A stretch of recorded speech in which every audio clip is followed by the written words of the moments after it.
2052 सालमा हाम्रो देशको प्रधानमन्त्री शेरबहादुर देउवा हुनुहुन्थ्यो। 2052 सालमा अमेरिकाको राष्ट्रपति बिल क्लिन्टन हुनुहुन्थ्यो। मलाई बहुत बिजी राख्छ क्या कुरा। बिल क्लिन्टन 2 कार्यकाल हुनुभयो, 8 वर्ष। त्यहाँबाट डब्लु बुश आउनुभयो, अर्को 8 वर्ष। त्यहाँबाट बाराक ओबामा आउनुभयो, अर्को 8 वर्ष। 24 वर्ष गएर ट्रम्प आउनुभयो, होइन त? ट्रम्प आउनुभयो, त्यहाँबाट 4 वर्ष। बाइडेन आउनुभयो, अर्को 4 वर्ष। 30 वर्ष भयो। कति फेरिए?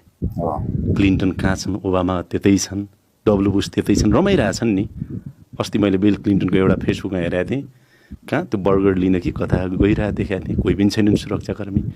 मेरो देशमा, तपाईँको देशमा 52 सालमा प्रधानमन्त्री भएको शेरबहादुर देउवालाई सम्भवतः 83 सालमा फेरि हामी प्रधानमन्त्री बनाउँदैछौँ। अनि यो जस्टिस हो? अनि जनतालाई दिक्क लाग्दैन? अनि फ्रस्ट्रेसन हुँदैन? ल, मैले शेरबहादुर देउवाको विरोध गरेको नै। शेरबहादुर देउवाको आँखामा यो मुलुकमा काया पलट गर्ने त्यो सपना अझै जीवित होला, या 5 पटकको 6 पटक 6 पटकको 7 पटक बन्ने होला? के होला तपाईँ भन्नुहोस् त? त्यसैले यो देशमा एउटा नागरिकले किन भविष्य देख्दैन? जनताले किन भविष्य देख्दैन? तपाईँलाई लिड गर्ने नेतृत्व कहाँ छ?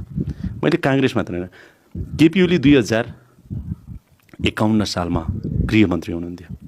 त्यहाँदेखि यता 70 पछि त यो 1 दशक उहाँ पार्टीको नेतृत्व प्रधानमन्त्री 3-4 चोटि बन्नुभयो।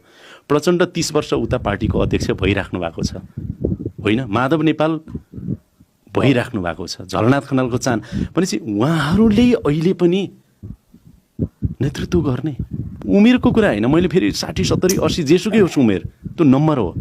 तर उनले यो देशमा राजनीति मार्फत गरेको योगदान कति भन्दा 30-40 वर्ष भइसक्यो। 30-40 वर्षदेखि यो देशमा 48 त पहिला पो राजालाई दोष, 48 देखि यता आइराख्दाखेरि देशमा के कायापलट भयो त? त्यसको जस अब जस लिएर अनि मात्रै म यो